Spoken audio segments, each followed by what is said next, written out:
ও আল্লাহ, আল্লাহ গো, তুমি তামাম জাহানের মালিক আল্লাহ।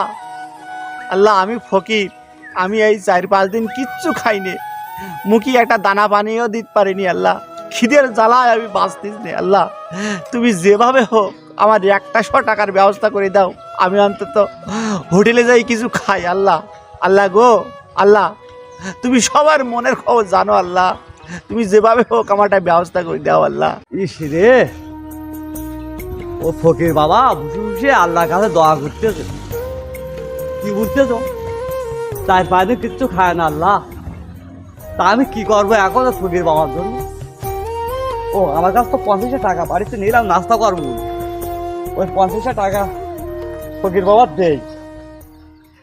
উনি তো 4-5 দিন খায়নি কিচ্ছু, তো এইটাই 50 টাকা দিলি, উনি খাইয়ে জানটা বাঁচতেন না। এই 50 টাকা আমি দেই, আমার খাবার দরকার নেই। আমি একদিন না খালে আমার কিচ্ছু হবে না আল্লাহ, আমি 50 টাকা ওনার দেই। তুমি রহমানুর রহিম, তুমি দয়ালু, তুমি রিজিক দাতা, তুমি করুণাময় আল্লাহ। তুমি সবই পারো আল্লাহ, তোমার সব আছে আল্লাহ। তোমার কাছে যা আছে আল্লাহ, কারোর কাছে তা নেই আল্লাহ। তুমি যেভাবে হোক আমার 100 টাকার ব্যবস্থা করে দাও আল্লাহ। আমি খুব ক্ষুধার্ত আল্লাহ। লা ইলাহা ইল্লাল্লাহু মুহাম্মাদুর রাসূলুল্লাহ, আল্লাহুম্মা আমিন। ফকির বাবা, ফকির বাবা, তোমার ভয়ের কোনো কারণ নেই। আর পুলিশ তাই কি, আল্লাহ তোমার দোয়া কবুল করেছে। তাই এই 50 টাকা তুমি নে, খাইয়ে খিদা মেটাও। ধরো বাবা, ধরো। আমি আসি বাবা, ঠিক আছে?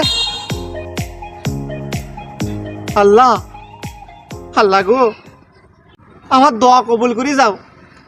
তা টাকা দে যাও, ভালো কাজ হয়েছে, কিন্তু পুলিশের হাত দিতে চাও। সেই পুলিশ 50 টাকা মেরে নিয়েছে, আর 50 টাকা আমার দেশ। দিকে যাও কথাটা, পুলিশের দুর্নাম যাবে না। আমি না খেয়ে 50 টাকা ওই ফকির বাবার দিলাম, তাও সে পুলিশের দুর্নাম দিচ্ছে যে আমি নাই হাফ দিয়েছি আর হাফ পকেটে করে নিয়েছি। এক উদাহরণে মুখ পড়ে, সব উদাহরণে মুখ পড়ে, এটা সত্যিকার।